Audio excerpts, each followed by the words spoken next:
Hare Krishna. So yesterday we started the second chapter of Bhagavad Gita, the contents of Gita summarized. So why this chapter is called as contents of Gita summarized? Because the entire Bhagavad Gita is there in summary form in this second chapter. So basically you can say rest of the chapters are like a summary of this particular, are like explanation of the what concepts Krishna has spoken in this second chapter. So this is also expertise of a teacher, because he tells it before only, so that although Krishna didn't need any preparation, but Krishna is so expert that he is beginning only telling what he is going to speak, and then he is elaborating further in the entire Bhagavad Gita, further chapters. So that way second chapter is like, you can get the whole summary, what Krishna wants to say in this. So we discuss how Lord Krishna is chastising Arjun, because Arjun was full of compassion and lamentation, and his eyes were full of tears.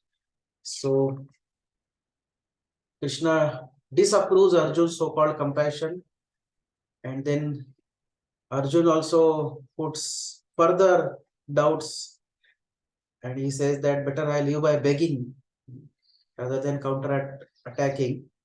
But then at the same time he still gets confused. What should I do?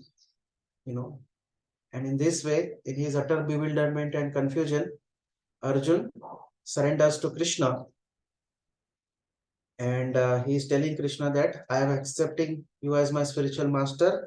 I surrender you to surrender as disciple, and I find no means to drive away this grief. So Dhritarashtra, we saw that he must have been very glad to know that Arjun was not going to fight, and now his sons could get the kingdom without any fighting. But Sanjay disappointed him by speaking the further words. So 8th verse we had completed. Please recite the 9th verse.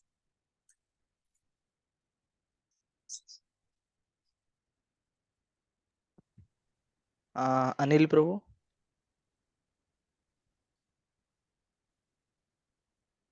Yes,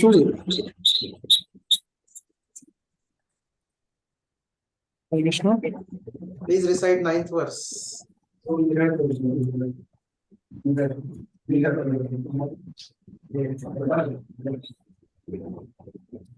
Just a minute.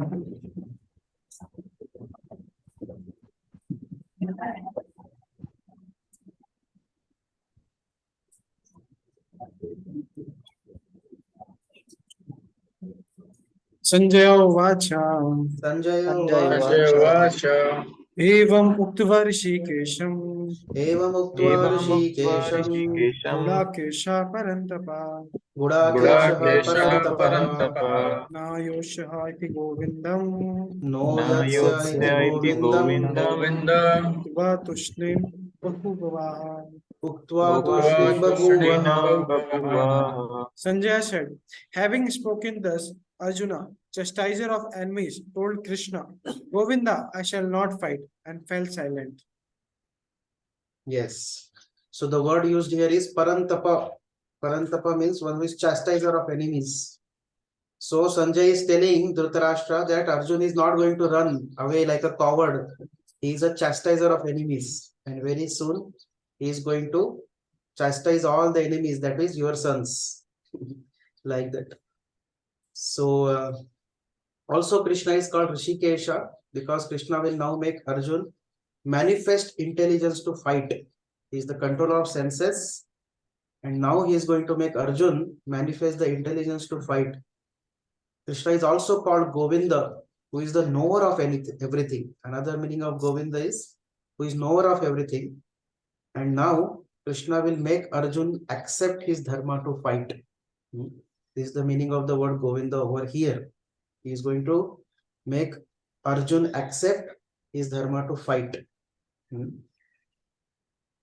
So in this way, Dhritarashtra's joy would be frustrated, since Arjun would be enlightened by Krishna and would fight to the end.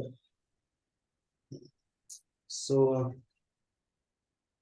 Srila Baladev Bhushan, he comments that Arjun is addressing Krishna as Rishikesh, the master of the senses. That indicates, because you are the master of my senses, you are going to draw my intelligence into involvement with the fighting. And because you are the knower of the Vedas, you are going to make me understand that this fight is my personal dharma. That is the indication by the word Rishikesha. So now Sanjay is going to tell next Krishna's reaction to Arjun's words. So please recite 10th verse.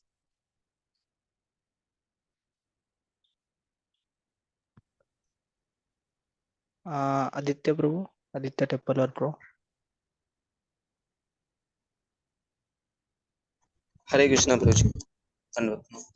So, Tamuvacha Rishikesha Ramuvacha Rishikesha San Iva Bharata Prasan Iva Bharata Senayor Ubhayor Madhe Senayor Ubayor Madhye Idantam Idam Vachaha. Vishidantam Idam Vachaha.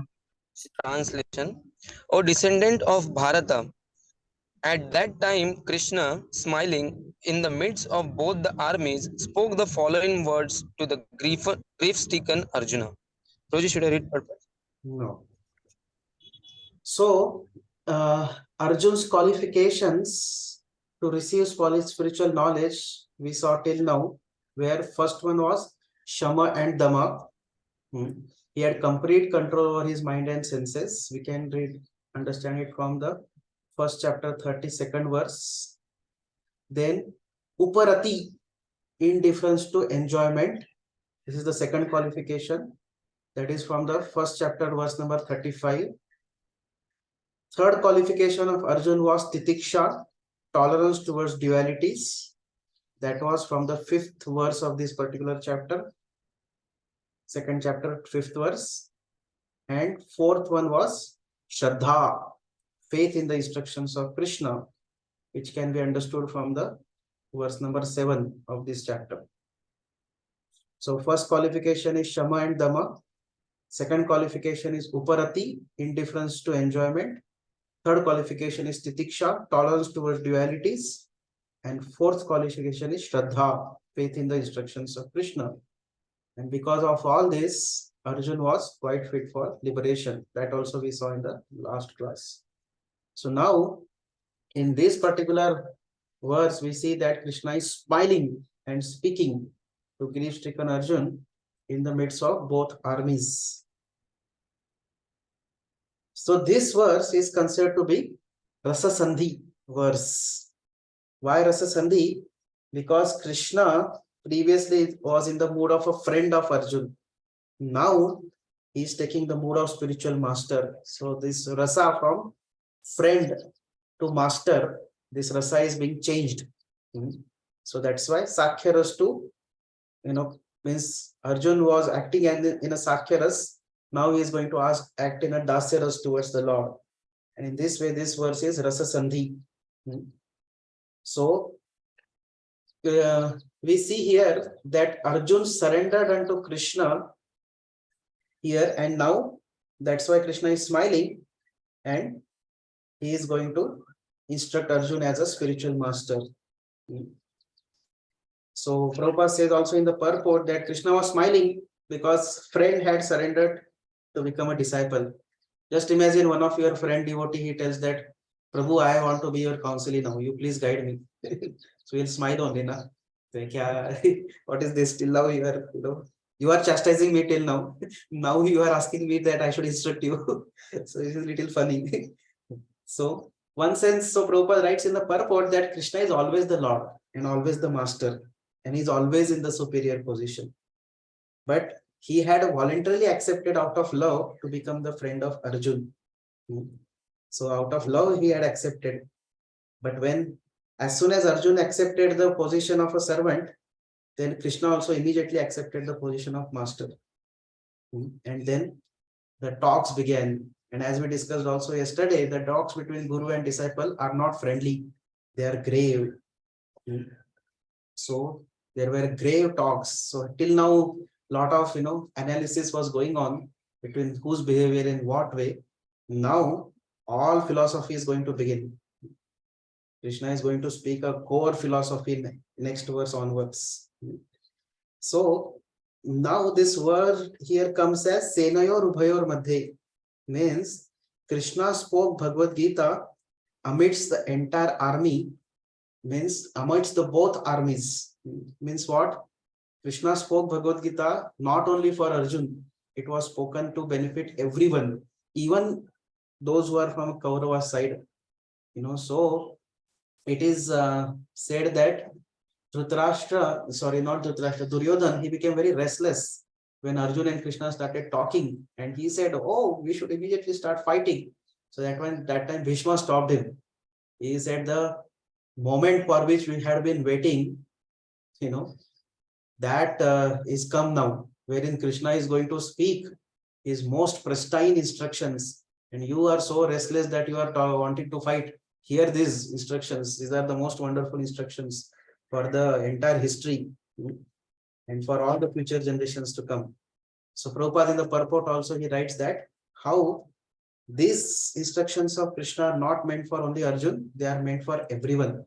Not only those who are assembled on the battlefield of Kurukshetra, but for all people to come. Anybody from belonging to any community, society, all over the world, they're all entitled to hear these instructions. So His Grace Sundarsham Prabhu was telling once that, here we see that Krishna, he instructed Arjun when Arjun surrendered to him.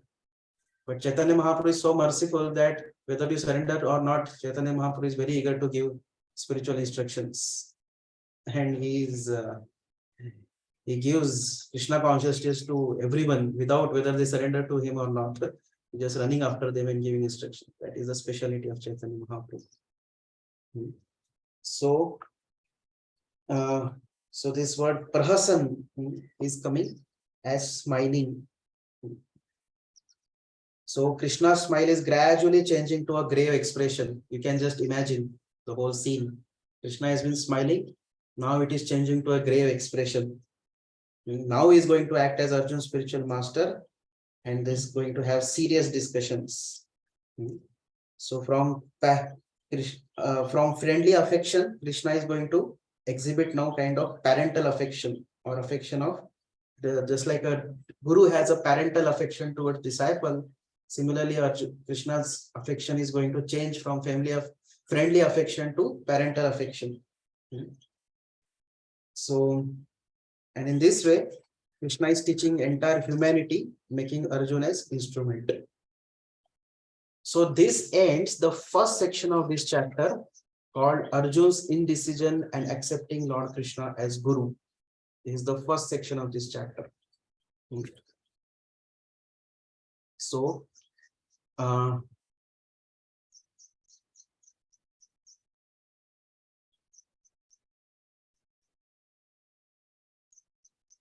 second verse. Now this is the second section, going to begin from the next verse, that is Jnana or Sankhya, which is the analysis of body and soul, matter and spirit. So in this section, Krishna addresses first concern of Arjun, due to which he didn't want to fight. What is that? Arjun felt compassionate towards the fighters of both parties.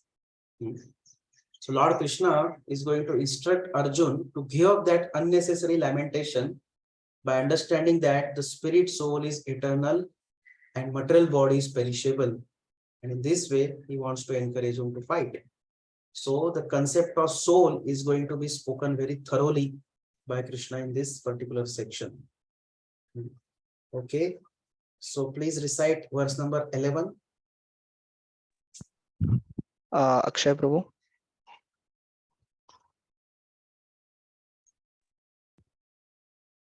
Shri Bhagavana Uvacha Shri Bhagavan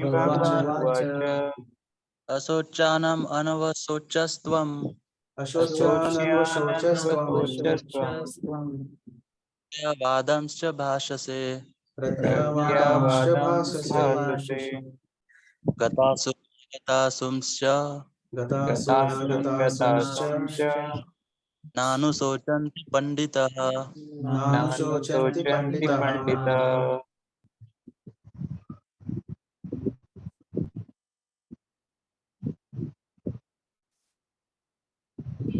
Translation?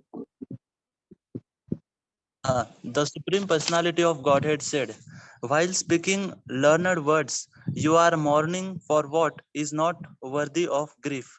Those who are wise lament neither for the living nor for the dead. Yeah. So please read the purport. Some portion I'll tell you what. Shall I start? Yes. Okay. The Lord at once took the position of the teacher and chastised the student, calling him indirectly a fool. The Lord said, you are talking like a learned man, but you do not know that one who is learned, one who knows what is body and what is soul, does not lament for any stage of the body, neither in the living nor in the dead condition. Yeah. As That's it. So here now, beginning, Krishna is doing what? In the beginning of his instruction, is chastising Arjun and calling indirectly him a fool. Pradnya Vadamsha Bhasase, you are talking as if you are very learned, but all your talks are on the material scale. The person who is actually learned, he doesn't talk on material level, he talks on the spiritual level. So that's what he's calling him as a fool. And that's how he's chastising. Now that Arjuna has surrendered, so Krishna is doing his duty as Guru. So once upon a time, one disciple asked Srila Prabhupada, Prabhupada, what is the duty of Guru towards disciple? And Prabhupada answered, simply chastise. This is the duty of Guru towards disciple. What is the duty? Simply chastise. So here we see that Krishna is doing this duty, simply chastising. So if he receives some chastisement, don't feel surprised, because that is the duty. We see that Chanakya Pandit also says, Lalane Bahuvo Dosha, Tadane Bahuvo Guna. My desk is shaking. Okay. It is not shaking due to grief. So Chanakya Pandit says that Lalane Bahuvo Dosha, Tadane Bahuvo Guna. Apitu Putrasya Shishyasya, Tadayet Natu Lalayet. Chanakya Pandit says what? If one does lot of pampering, then lot of bad qualities develop in the disciple. If one does chastisement to the disciple, the good qualities develop in the disciple. So he says that's why the disciple or the son should be chastised, not pampered. So Krishna is exactly doing this, is chastising Arjuna so that he develops a good qualities. So here Prabhupada gives very famous definition of knowledge. What is knowledge? MSc. You must have learned before also, right? MSc means to know the matter, to know the spirit, and to know controller of both. So one who is knowledgeable person, he gets this degree MSc. MSc means one who knows the matter, one who knows the spirit, and one who knows the controller of both. That is the knowledge, definition of knowledge. So Krishna is telling that this knowledge Sorry, of Prabhuji, please can you repeat again? it's written by Prabhupada in the purport. Knowledge means to know matter, spirit, controller of both. MSc. Thank you. So Prabhupada says this knowledge is more important than the religious formalities. So Arjuna is talking more on the Dharma Shastras and the Niti Shastra, but the spiritual knowledge which we now know is more important than just some religious formalities. And because Arjuna was lacking in that type of knowledge, he should not have spoken. Prabhupada writes in the purport, he should not have spoken as if he is a very learned man. So he's talking wholly on a bodily platform. And what is the characteristic of body?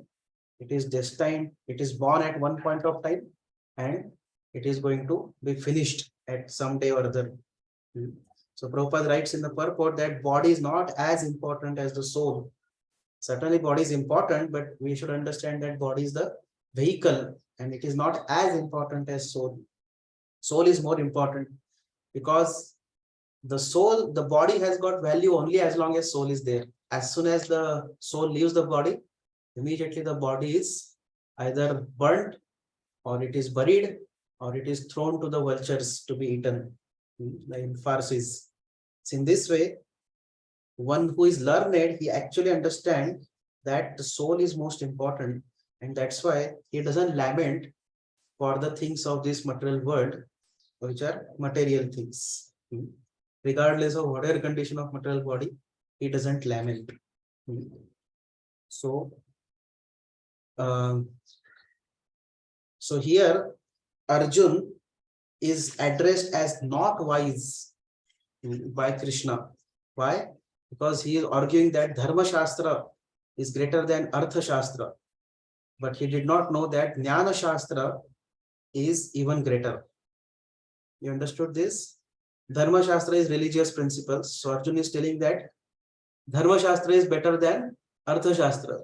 Religious principles are better than, more important than political knowledge or sociological knowledge. That's what Arjun was arguing. But he did not understand that Jnana Shastra, that is the MSc, the knowledge of matter, soul, and controller of both, is more important than even Dharma Shastra. So there should be no lamentation for the destruction of gross body, because it is inevitable. Gross body is going to die one day or other.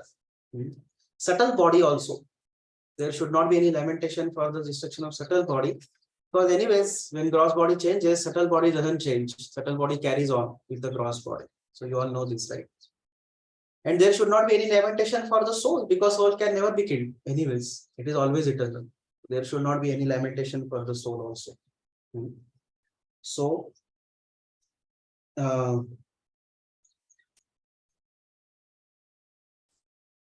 yeah. So now this verse is the prelude to next verse, text number 12, which further establishes the spiritual truth. So this 11th verse is also a very important verse and it should be memorized.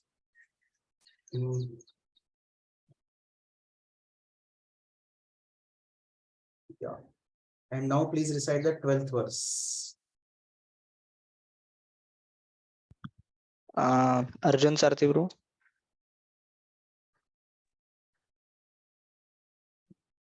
नत्वेवाहं चातुनासं नत्वैवाहं जातुनाशं नत्वं नेमे जनाधिपा नत्वं नेमे नेमे जनाधिपः चैव भविष्यामः न चैव न भविष्यामः न चैव न भविष्यामः न चैव न भविष्यामः सर्वे वयमतः परम् सर्वे वयमतः परम्. Never was there a time when I did not exist, nor you, nor all these kings, nor in the future shall any of us cease to be. Yeah, so this is a very important concept which is going to be spoken here by Krishna to Arjun. This is also verse for memorization. Natvaivaham jatu nasam. There was a time when Paramatma, did not exist. Natvam neme janadhipaha, nor you, Jivatma, nor all other kings who are also Jivatmas did not exist.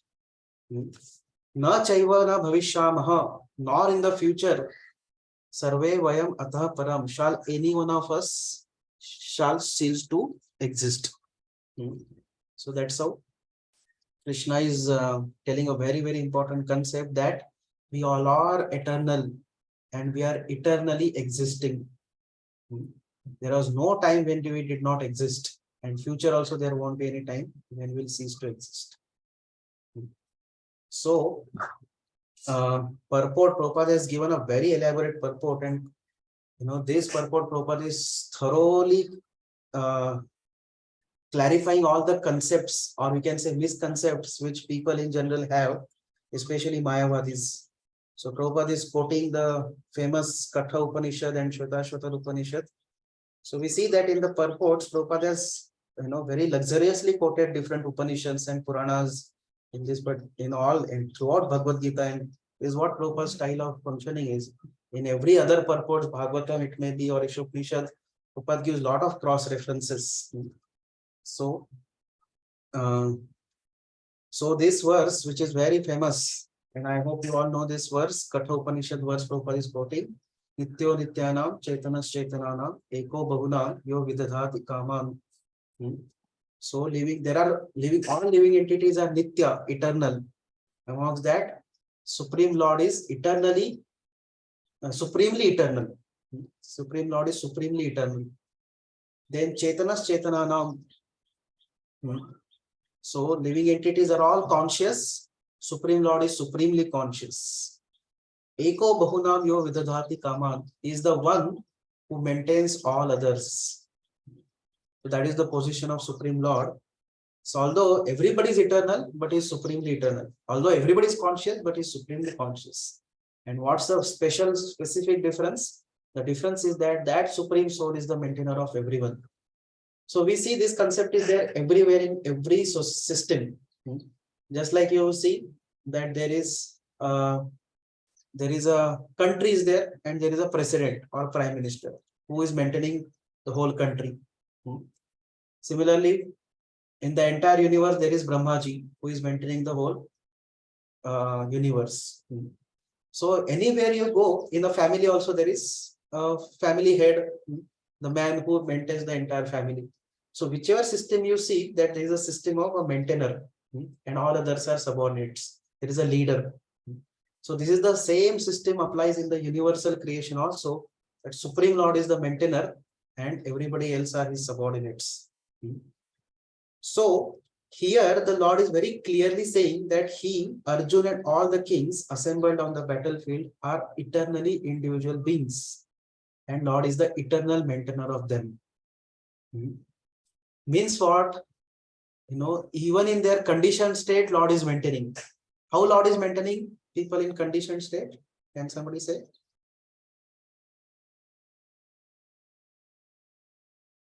How Lord is maintaining all of us in conditioned state? Lord giving Prabhuji in the purport. Lord says what? Form of Paramatma. Lord giving us food and every. Yeah, Lord is giving us food. Then Every facility is giving, even we are not. every facility is giving us sunlight, is giving us air, he gives us rains, he gives us minerals and metals. Even we are going opposite to him. Yeah. So whatever is we are receiving, everything is received by the Lord also only. Okay, so this one aspect, our necessities are given. What else? How is maintaining us? He is there as a Paramatma in our heart, so sanctioning all the requirements. So all our desires are sanctioned by the Supreme Lord. So whatever we desire, so that is also part of maintenance. That Lord sanctions all our desires. And without that, we cannot act also. We cannot fulfill our desires on our own. Lord has to sanction. So as a Paramatma, he is sanctioning. Then anything else? He is giving intelligence to work in this world. He is giving us intelligence to work. Without intelligence, what is the use of even desires, and what is the, even though all facilities may be there, even though we may have desires, but that intelligence, how to work in this world is given by the Lord only. So Lord gives us intelligence. Anything else? Prabhuji, he is giving us the facilities so that we can come back to him. Yeah, he is giving us the facilities for coming back home, back to Godhead. For going back home, back to Godhead, is giving us facilities in various ways. In one verse, God says, Aham Vaishwanaro Bhutva Prani Nam Deham Asrita Prana Pranam. So in form of Vaishwanara, God also digests our means whatever we. Yeah, even digestion we cannot do ourselves. Any one of us are consciously digesting. So today I have taken breakfast, so let us digest it now. Do we meditate to digest the food? No, it's Lord who is digesting. We don't even come to know how digestion happens. If it doesn't happen, then we come to know our digestion did not take place today. But if it happens, everything is getting nicely digested. How? Without our conscious efforts. So all the systems are also of universal functioning are also done by the Lord. And that way is also maintaining us, isn't it? Without our knowledge, the food is getting digested. We are not consciously making transform the food into blood. Is it that we are saying now, itna food khaya, itna blood aana chahiye? We are not, any of these things we are not doing consciously. It is Lord who is doing. So in this way, we see that he is maintaining individual living entity in their conditioned state. And in the liberated state, how they may maintain? By engaging them in his loving service, and by he is engaging them in the loving service, and by giving them the joy of loving devotional service. In this way, he maintains, by reciprocating with their love, by reciprocating with their service, he maintains all the living entities in the liberated state also. So here the question is, what do you mean by supremely eternal? Supremely eternal means what? The Lord, he never becomes conditioned, and he never has to accept a material body which is not eternal.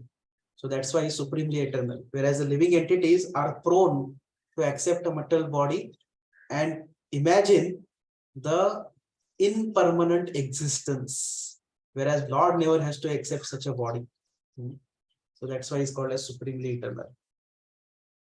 Now, so Prabhupada is again emphasizing, it is not that the people, they did not exist as individuals in the past. It is not that they will not remain eternal persons. So their individuality is existed in the past, their individuality will continue in the future, and of course, present they are already individual. And in this way, there should not be any cause for lamentation. Now Prabhupada is giving Mayavadi arguments. One argument Prabhupada is taking, and Prabhupada is answering it. So Mayavadi may say that here, generally typical concept of Mayavadis is what? Typical concept of Mayavadi means after liberation, one merges into the Supreme Brahman. And in this way, one loses one's individual existence. So this theory is thoroughly refuted by Krishna in this verse. Krishna says, you are, even after liberation, you are going to be eternal and individual. So you are eternally individual, even in the liberated state. So it is not that the individuality is only in the conditioned state. Even in the liberated state, our individuality continues. So in future also, this individuality is going to continue. So Prabhupada says that why to accept this statement? This is the authoritative statement of Krishna, because he is the Supreme Lord and he is not subject to illusion. That's why this statement of the Supreme Lord is most authoritative and it should be taken. Now, Mayavadis may argue, so because Krishna is stressing so much individuality, even for future, that means that has to be accepted as an authoritative statement. Now Mayavadis may argue that what individuality Krishna speaks is not spiritual, it is material. Because when we have material bodies in this world, then we are all individual. So, but then Prabhupada says that how can one distinguish Krishna's individuality? Krishna affirms that his individuality in the past is there. Krishna is individual in the past and he is going to be individual in the future also. In fact, he has confirmed his individualities in many ways. And various Puranas and Upanishads also confirm Supreme Lord is always supremely individual person and everybody else is subordinate to him. So if Krishna would have been an ordinary conditioned soul, if individuality is only exhibited in the conditioned state, then Krishna also becomes a conditioned personality. And if he is a conditioned personality with individual consciousness only in the conditioned state, what is the meaning of hearing Bhagavad Gita from him? Why to at all? Because he is another conditioned personality. Why to hear? He cannot make an authoritative scripture. So Prabhupada says a common man with all the 4 defects of human frailty is unable to teach that it is worth hearing. There is no use of hearing from a conditioned soul. So only a person who is fully liberated like Krishna, he can speak the scriptures like Bhagavad Gita. If he is another conditioned soul like any one of us, maybe little more powerful conditioned soul, he cannot, he is not fit to give instructions on Bhagavad Gita. But we see that Bhagavad Gita is above all such mundane frailties, and that's how he is, the words of Krishna are most perfect and most pure. So he cannot be counted amongst one of the conditioned souls. So in this way, Krishna's individuality is eternal. It is not only in the conditioned level. There is no concept of conditioning for Krishna at all. Now, another argument Mayavadis may say that the plurality or individuality which is mentioned in this verse is conventional and it refers to body. But Prabhupada gives argument that previously only Krishna has now condemned bodily conception of life. And now if he again speaking on a bodily term, then is it an appropriate way? You only condemn something before and now you speak on that terms. So why he will speak again on a bodily platform? Krishna has already condemned the bodily platform like that. So this individuality is not just on a bodily level.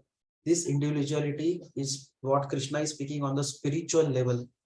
And that's how Prabhupada says not only Krishna is speaking, it is also confirmed by various acharyas like Ramanujacharya and all others. So those who are devotees of the Lord, they can very easily understand this. So that's why Prabhupada says to understand this knowledge, one has to become devotee of the Lord, then one can understand this knowledge properly. One who is envious of Krishna, he cannot understand this knowledge. So Prabhupada says that a non-devotees trying to learn teachings of Bhagavad Gita is like a honeybee licking on the bottle of honey. No, one cannot get the taste of honey simply by licking its bottle, right? One has to open the bottle and then taste the honey. Similarly, this mysticism of Bhagavad Gita can be understood only by devotees and others cannot taste it. So very important qualification, as we have been repeatedly discussing right from preface, Prabhupada is stressing again and again on it, that very important consideration, qualification to learn Bhagavad Gita is that the person should be non-envious of Krishna. So, whereas Mayavadis are envious of Krishna. That's why Chaitanya Mahaprabhu used to say, Mayavadi Krishna Aparadhi. And the term Mayavadi means what? They say that Krishna also assumes the form made up of Maya when he comes in this world. Otherwise, there is only Brahman. But when Brahman is conditioned by the modes, especially of goodness, that becomes the avatar of the Lord. So this is a great offense. Lord is never affected by three modes of material nature. So in this way, Mayavadis are envious of the Lord and they deny his personal form. That is also another kind of disrespect towards the Lord. And that's why Chaitanya Mahaprabhu says, Mayavadi Bhashya Shunile Hai Sarvanash. One should not hear the Mayavadi philosophy. If one gives submissive oral reception to Mayavad philosophy, certainly one will be finished. His all devotion and all will be finished towards the Lord. And he cannot understand the mystery of the Vedas and Bhagavad Gita. So that's why it is very important that we do not hear from Mayavadis. And in fact, we don't have to know. Even sometimes devotees say that in order to know what they say, I want to know. But in Prabhupada books also, we clearly get what Mayavadis want to say. And Prabhupada gives a nice refutation also of Mayavad's philosophy. So this particular verse is very specifically telling that we are always eternal, even after liberation.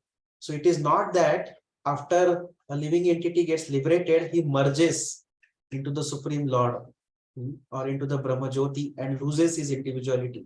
It is not that we become homogeneous with the Lord and lose our individuality. Our individuality always remains, even in the liberated state. So Prabhupada used to give some famous examples for this or analogies for this. Can some of you say some of the analogies? Regarding mountain. Mountain is about Brahman aspect of the Lord. The soul remains individual even after liberation. Gold and gold mine. Gold and gold mine. Parrot On a tree. Parrot going into green tree. Yes. Parrot going into the green tree. So when a green parrot enters into green tree, it appears that the parrot has merged into the green tree. But that doesn't mean that the parrot has lost his individuality. The parrot, if you go and carefully observe, sometimes the parrot is not visible only. But if you carefully observe, you will see that there is a green parrot. He has also his own individuality also. Okay, this was one example. Any other example Prabhupada gives? Aeroplane goes high in the sky. When aeroplane goes in the sky, it seems that at one point of time, aeroplane merges into the sky. Imagine if that happens. Nobody can travel in aeroplane. It is like, gone. Once you board an aeroplane, means you are gone only because you are merged into the sky. You have become homogeneous with the sky. How horrible this is. It is like a, aeroplane travel with the aeroplane is like basically dying only. Isn't it? Because you are merged into the sky now. You no more exist. So it appears that aeroplane has lost. It has got lost now. But if you go carefully observe, no, aeroplane has its individuality, and all the passengers fortunately maintain also their own individuality. They don't become homogeneous with the sky. Yeah. So this analogy also Prabhupada gives. Any other? Rojo, ocean, Yeah. from externally it seems like same, like homogeneous, but inside there are molecules, atoms are there. Yes. So there is in the ocean, there are so many molecules and atoms are there in a water in general, although it externally appears like homogeneous. So even though living entities go into Brahma Jyoti, those who are aspiring from Brahman liberation, even though they go into Brahma Jyoti, still they don't become homogeneous and they don't lose their identities. Prabhupada also used to say, just like in the sunlight, if you see, carefully observe, there are some particles even in sunlight. So that's how living entity, even in Brahma Jyoti, they maintain their individuality. They don't lose their individuality in any way. So in a sense, Krishna is telling Arjun, in the past I was Krishna, in the present I am Krishna, and the future I will be Krishna. In the past you existed, in the present you exist, and in the future also you are going to exist. So all these kings assembled here to fight were individuals in the past, they are individuals in the present, and will continue to be individuals in the future. In this way, we are eternally individual persons. We never become homogeneous with neither with each other, not with Krishna. So in this way, Krishna is immediately defeating Mayavad concept of oneness of the Supreme and the living entities. And in this way, he tells that Lord is individual and all living entities are themselves individual. So, and this individuality is eternally present. So no way in future Arjun and the kings will become one with him. No way they will merge with him and become homogeneous. Nor does the Lord says that he was formless in the past. He had individual personality. That's what, he was not a formless light in the past. So, and it is not that Lord has become formless in the future also. So it is not that Lord has accepted a form under the influence of the modes. He's always individual. He has been personality of the Lord is also eternal fact. So that's what is the Mayavadis say. That is a wrong thing. So I was Krishna, I am Krishna, and I will always be Krishna. So it is not that individuality is the product of illusion. That theory of Mayavadis, that individuality is the product of illusion, is refuted by the Lord.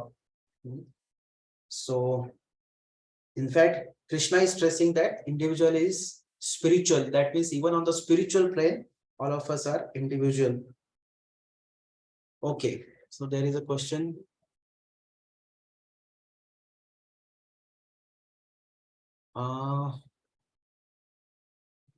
We know that in the spiritual world, everyone has an eternal position. In conditioned state, also everyone has different nature. And according to that, we see they get attracted towards different paths of spirituality. So is our eternal nature and our conditioned state nature have some connection? The connection is only spirit soul. Spirit soul is the common personality. We are all spirit soul, and that is the only connection. So it is not that if you are attracted to Jnana Yoga, that means in spiritual world also we are like Jnanis or something like that. Conditioned individuality is totally different. Sometimes people feel, some Matajis, they feel attraction towards Krishna.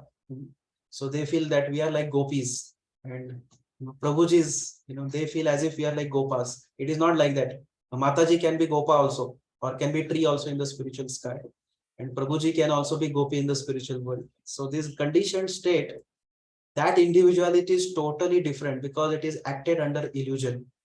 whereas spiritual individuality is totally different. But nonetheless, the individuality is there. What is the common point? The common point is that the same spirit soul is being covered over by illusion.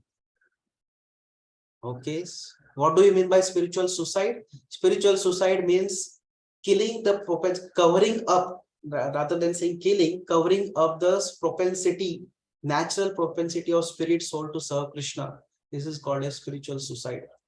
Living entity characteristic or dharma, as we discussed in introduction also, is to serve the Lord.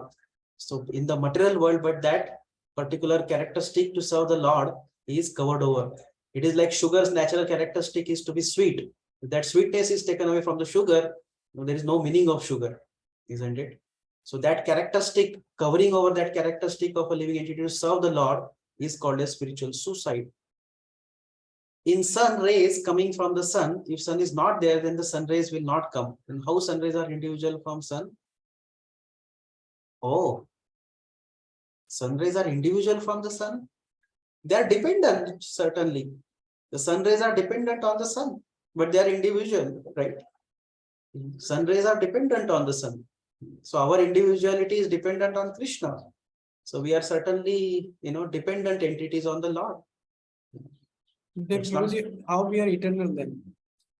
How we are eternal means we are eternally dependent on the Lord. We are coming from some origin, from some time we are coming. Then how we are eternal? That's what will come now ahead. It is going to come. Prabhupada says it.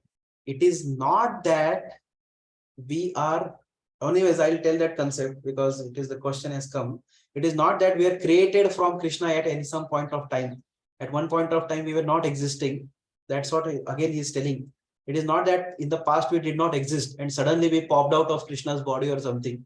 No, we are eternally. That's what again and again Krishna is saying here. You are eternally existing.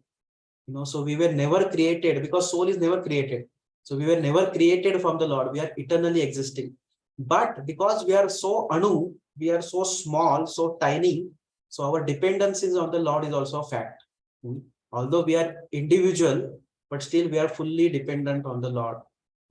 Just like a child is dependent on the mother. Same way we are dependent on the Lord, although we are ourselves individual. All right. So, is that okay?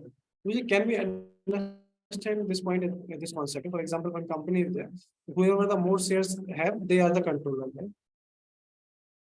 Yeah, but the shares keep on changing. The Lord's individuality never changes. And Lord's supremacy also never changes. Supremacy is always there. Lord never becomes subordinate. He's always supreme.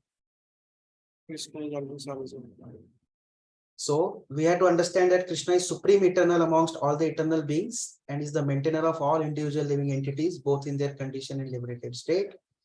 Now, Arjun may argue that although the soul is eternal, body is related to the soul and thus becomes the object of affection.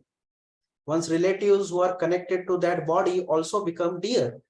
So when their bodies perish, there will certainly lamentation. Why you are blaming me? So, the soul, okay, because the body is connected to the soul, so the affection for relatives will also there. So why you are condemning me for the lamentation? Because their bodies are going to perish. So for that, Krishna is going to speak the next verse. So this particular 12th verse is also important verse to be memorized. So please recite the next verse, 13th verse, very famous verse. Please recite 13th verse. Ankush Prabhu.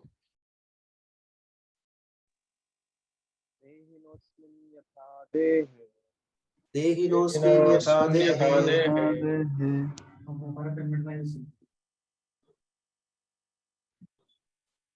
Kaumaram yauvanam jara.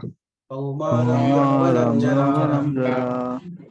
तथा देहांतर प्राप्तिर तथा देहांतर प्राप्तिर धीरस्तत्र न मुह्यते.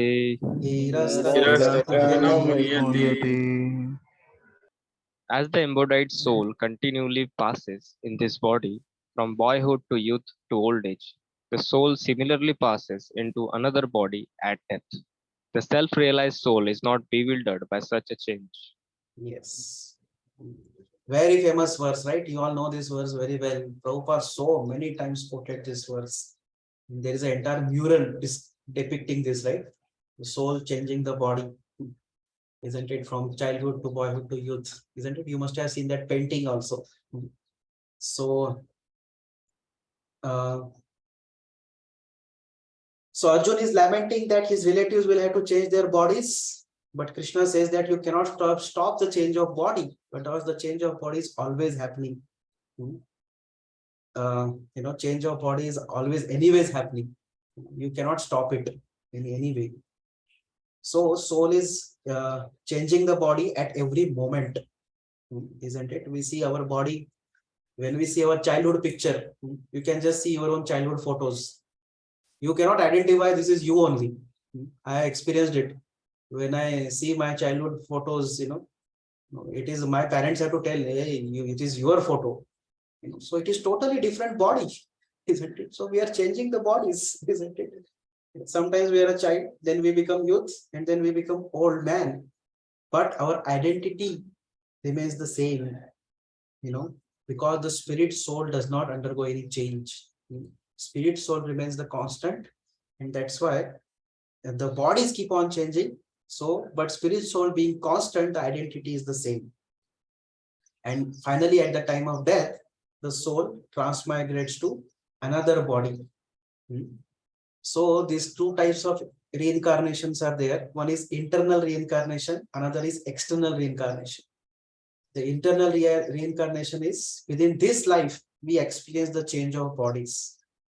External reincarnation means the totally different atmosphere, family, and all that we are given.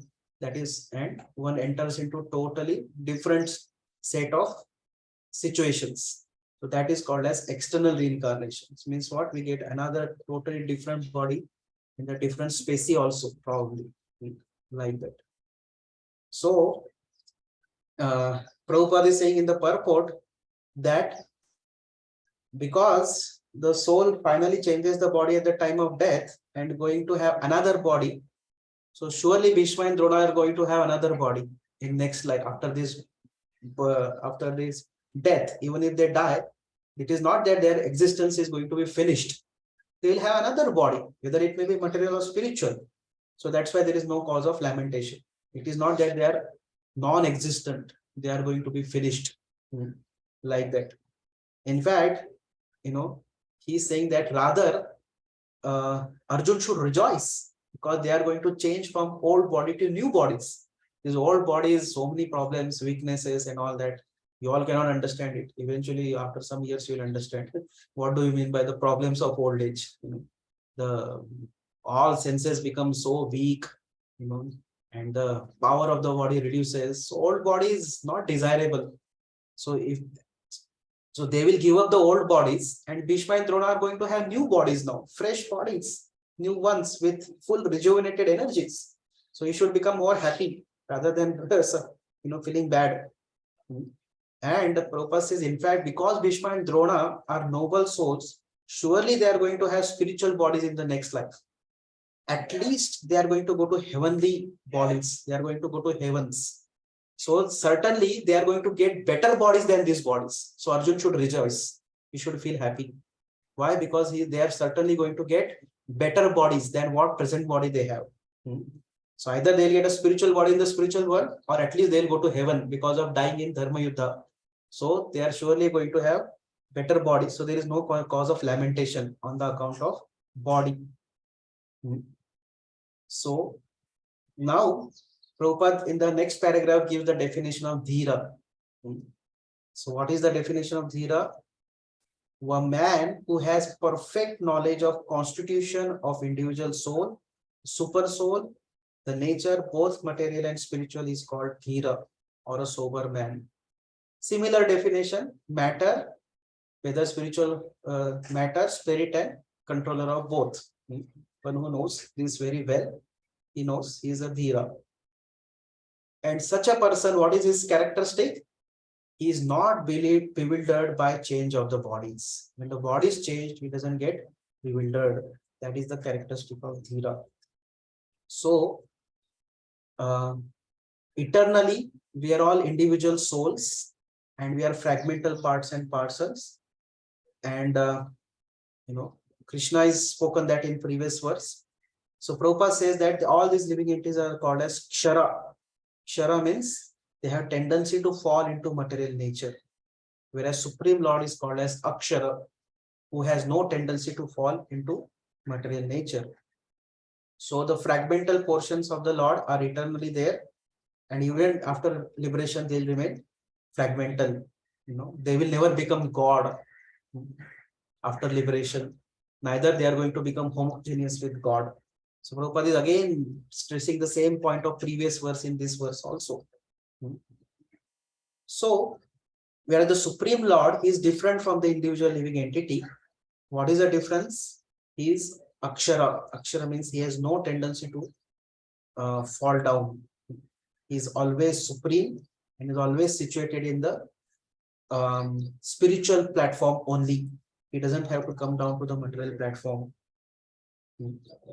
So Prabhupada gives an analogy in the further paragraph. When a sky is reflected in the water, the reflections represent both sun and the moon and the stars. So the stars can be compared to the living entities and the sun or moon to the Supreme Lord. The individual fragmental spirit soul is represented by Arjun and the super soul is the personality of Godhead Shri Krishna. They both are not on the same level. So individuality is there of the soul also and super soul also. But the individuality of super soul is very different, like that. So if Krishna was not superior to Arjun, again, what is the meaning of hearing Bhagavad Gita from Krishna? Because he is a superior personality, that's why he has become an instructor and Arjuna has become the disciple. If both of them are deluded by Maya, the way Mayavadis say that even God gets deluded by Maya when he comes to this material world, if they are deluded by Maya, then there is no question of Krishna having the right to be an instructor. He cannot be instructor at all, and there is no question to surrender and listen from Krishna as a disciple.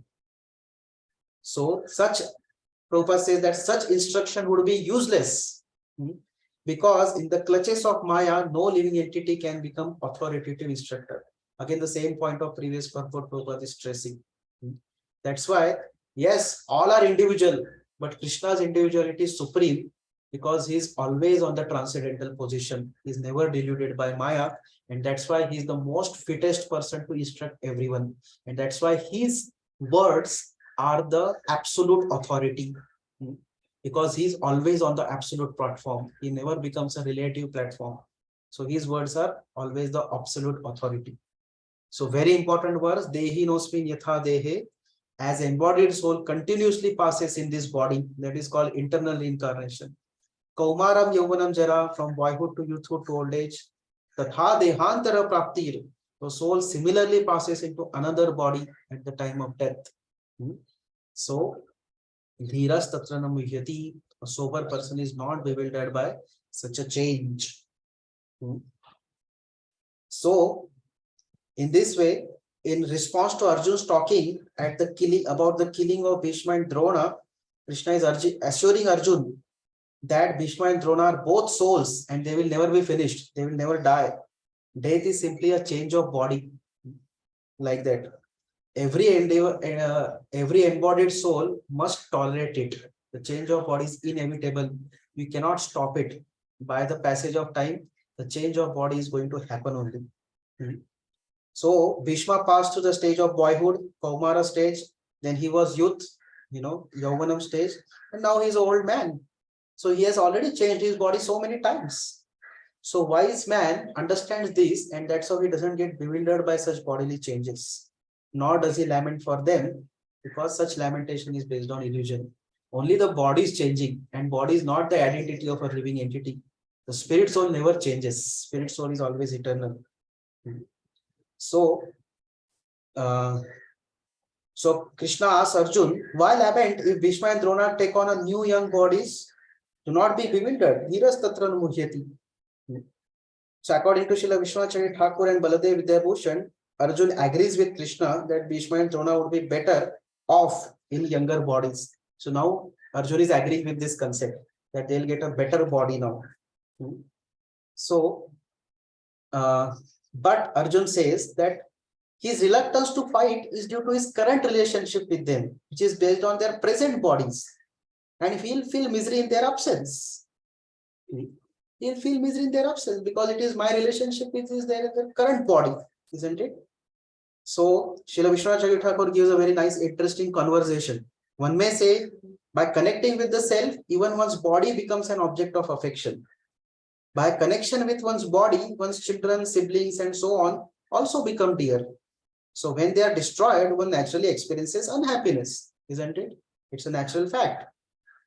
This objection is answered in the verse beginning from Dehinaha, Vishwanath Chakravarti Thakur says. The Jiva, who is the possessor of his body, reaches the stage of childhood. When that boyhood is there, that time his childhood body is destroyed. And similarly, when person becomes old age, his boyhood body is destroyed. So one does not feel lamentation when the body is changing within this life, right? One naturally takes it, accepts it as a natural fact, isn't it? One does not cry, oh, why this child has become boy? Such lamentation is not there. So just as one does not lament when his stages of childhood to youth have been destroyed, even though they are objects of his affection, similarly, one should not lament when his body is destroyed, even though it is object of affection, because of its connection with the self. Okay. So now someone may counterclaim that there is indeed unhappiness when the youth is destroyed and one reaches an old age. But in response, one can say that one rejoices when his childhood is destroyed and he reaches youth, isn't it? Children are always eager to become youth, isn't it? Thus, we should rejoice that Bhishma, Drona, and others are going to receive new bodies, youthful bodies, and their old bodies are going to be destroyed. Or else we may just say that just as a person in the same body necessarily must achieve all the stages beginning from childhood, similarly the same Jiva who possesses the bodies necessarily obtains a whole series of bodies. It is an eternal fact. Eternal means as long as this particular creation exists, that one is going to change the bodies, that it cannot be reversed unless until one goes back to the spiritual world. Now what Baladev Buddhabhushan says, one may say, although the souls who are now conditioned by the bodies of Bhishma and so on are eternal, it is natural that there be sorrow upon the destruction of their bodies, which were the facilities for their enjoyment. The answer is that the destruction of decrepit bodies of Bhishma and so on, they are going to receive new bodies. So there should be cause of rejoicing. Just as Yayati, when his old body he gave up, exchanged with his son, and he received new body. He received the youthful body of his son, right? You all know Yayati past time, right? So how he had exchanged the youth with his son Puru. So that time nobody lamented, alas, alas, that old Yayati body has gone, oh, this fresh, youthful body of Ayati, nobody was lamenting, everybody was rejoicing. Similarly, Arjun is being implored by Krishna. Krishna is imploring Arjun that talk on the spiritual platform, don't talk on a bodily platform, because the changes of body cannot be stopped. They are going to happen only. So become sober. One should become a sober personality. So in this regards, there is one thing you can refer to. When Hiranyakashipu is pacifying wife and mother of Hiranyaksha, his own mother, and also Hiranyaksha's wife, after his death, that time Hiranyakashipu cites a story of the queens of a particular king who were so much lamenting on the death of the king that they are not ready to leave the body of the king at all. At that time, Yamaraj assumes the form of a child and he instructs the queens of that particular dead king in a wonderful way. So those instructions are very nice, wonderful, which can totally bring us out of that bodily conception of life and learn change of paradigm can happen to think from a spiritual point of view. So this was the 13th verse, very, very important. So basically, Krishna is imploring Arjun to become a dhira, sober person who has the perfect knowledge of constitution of individual soul, super soul and nature.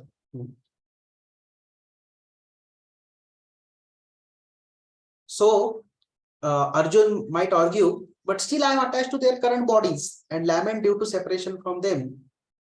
Still I am feeling so much affection, and I will, because they'll be separated from me in their another bodies, I will not have access towards them, right? Although they are having spirit souls, but because they will have another body and I will not have access towards them. So basically we are separated. So I am going to feel that separation. And in this way, my mind and senses are burning up, feeling of that inevitable separation, which is going to happen. So for that, Arjun speaks the next, Krishna speaks the next verse. So again, another very famous verse. Please recite 14th verse. Aradhan Pro. Yes, bro. Yes, bro.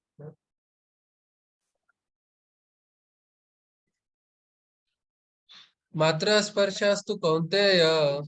Matra sparshasthu स्पर्शास्तु kaunteya. Kaunteya Shitoshna sukha dukkhada. Shitoshna sukha शीतोष्ण dukkhada. सुखदुःखदा Agama apayino anityas. Agama paino nityas. नित्यास् Tam titikshvasva bharata. Tam तां sitikshasva स्थितिक्षस्व bharata. Bharat. Translation. O son of Kunti, that the non-permanent appearance of happiness and distress and their disappearance is in due course are like the appearance and disappearance of winter and summer season. They arise from sense perception, O son of Bharata, and one must learn to tolerate them without being disturbed. Yeah. So Should I read matra, purport? no. Matra sparshasthu kaunteya. Matra means what? What is the meaning of matra? Sensory perception. Sense objects, sense objects are called as matra. Tanmatras we say, no? So sparsha, shabda, rupa, rasa, gandha. This is matra. So matra sparsha means the touch of the senses with the sense objects. Means one sense, the eyes, although not physically touching, but when eyes are seeing something beautiful, it is the touch of the eyes to that beauty. Similarly, touch of the ears to matra of the ears is shabda, beautiful sound, melodious sound. So it is a touch of the senses with the sense objects, So this is called as matra sparsha. Touch of the senses with the sense objects is called as matra sparsha. Shitoshna sukha dukkhadaha. They produce the sensations of cold and heat, winter and summer, and happiness and distress. So why there is happiness and distress? Because of the touch of the senses with the sense objects. And their appearance and disappearance is non-permanent. So sometimes the senses, when they are touched with the sense objects, they give happiness. Just like if we taste something sweet, like for example, there is a mango. So now we don't know what mango is. When the tongue tastes the mango to be very sweet, it feels great happiness. But the same mango, if it is looking very nice from outside, so the eyes have become happy, but when the tongue tastes it and it is very sour, then one gets distress. So this matra sparsha जब होता है, जब हमारे जो इंद्रिय है, वो इंद्रियों के जो ऑब्जेक्ट्स है, उनको जब स्पर्श करते हैं, तो उससे happiness or distress produce होता है. The happiness and distress is produced by the touch of the senses with the sense objects, and it is inevitable again. It is going to happen. Sometimes there will be happy touch of the senses with the sense objects, and sometimes there will be unhappy touch of the senses with the sense objects. So Krishna says one should learn to tolerate them, O son of Bharat.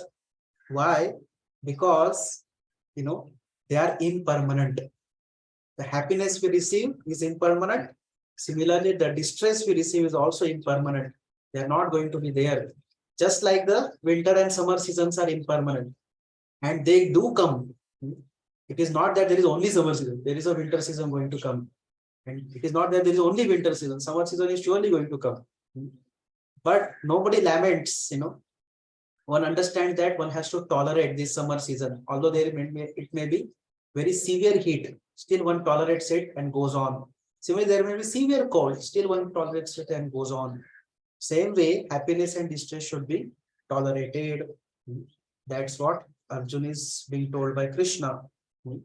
So in the purport, Prabhupada says that Such non-permanent appearances and disappearance of happiness and distress should be tolerated, and one should continue to discharge one's duty despite such happiness and distress. And Prabhupada gives two examples. One example is that in the Magh month, January, February month, it is chilled cold, but still a sincere personality, he will take bath in the early morning. He will not say, no, it is too cold, I will not take bath in the morning, I'll wait till afternoon. No, a cultured personality will surely take bath because that is his duty. As soon as one gets up, one should take bath. So even though there may be cold season, he should take bath. Another example Prabhupada gives that the woman in the hot summer season, it is too difficult to cook because gas or the stove is also very hot.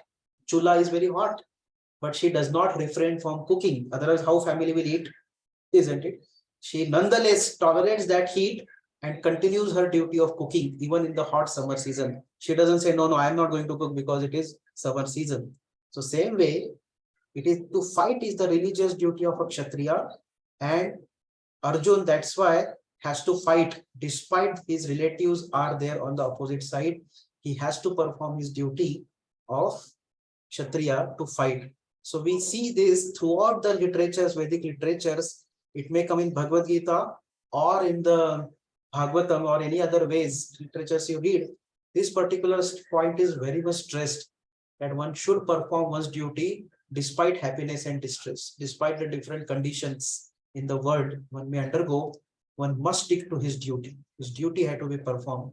Duty should not be given up like that. So now Prabhupada says in the purport that Krishna addresses first Arjuna as Kaunteya. Kaunteya means son of Kunti.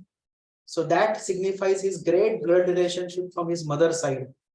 And also another word Krishna addresses Arjuna as Bharata, means his great connection from his father's side.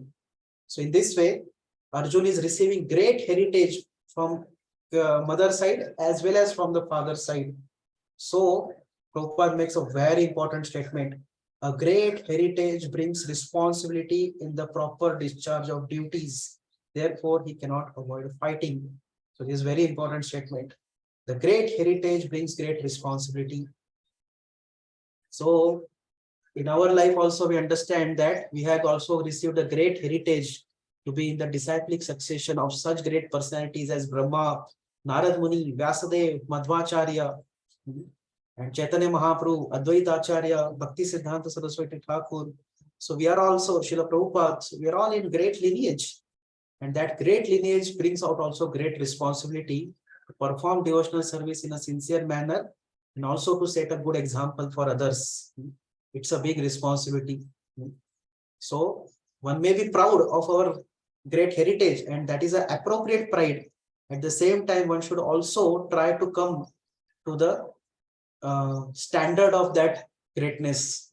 One should also try and make efforts to also match ourselves, to that great heritage which we are receiving. So that is the significance of this great heritage. So in this way, Krishna is instructing Arjuna that he should not lament, but tolerate. There will be happiness, there will be distress in this world. That is the nature of this world, but he should tolerate it, and he should not forsake his duty because of these pains and pleasures. But, so although we may perform various duties in this world, there will be pains and pleasures, but one should continue performing one's duty. And this applies to both conditional duty as well as constitutional duty. Both should not be given up. They should be performed at any cost. So, okay, our time is up over here. We'll stop for today. Today's verses were very, very big and long because they were, very important concepts now. Krishna has introduced to Arjuna, and this 12, 11, 12, 13, 14, all the 4 verses are extremely important and they should be memorized. They are very, very important verses. Prabhupada so many times quoted these verses. If you put in Vedabase, you will see how many times Prabhupada has quoted these verses. Again and again, Prabhupada quotes this verse, sometimes full verse or sometimes half a verse. So that's why these verses were very, very foundational verses of Bhagavad Gita. And that's why we devoted a good amount of time today. So next Thursday, again, we'll continue and we will go a little faster because Now Krishna is going to tell the different characteristics of soul, which we all know, and it will go a little faster in the next Thursday. So thank you very much. Hare Krishna. I may not be able to take questions today because His Holiness Prabodhananda Saraswati Swami Maharaj is going Bhagavatam class. So I would like to rush to hear the Bhagavatam class of Maharaj. So if you have any questions, you may note them down. Next week, we will try to answer them before beginning our session. So you may remind me if there are some questions, we may answer them next week, next Thursday. Thank you very much. Hare Krishna. Granthra Srimad Bhagavad Gita ki jai. Thank you very much. Ki jai. Thank you, Prabhuji. Thank you, Prabhuji. Hare Krishna. Thank you, Prabhuji. Thank you. Thank you, Prabhuji.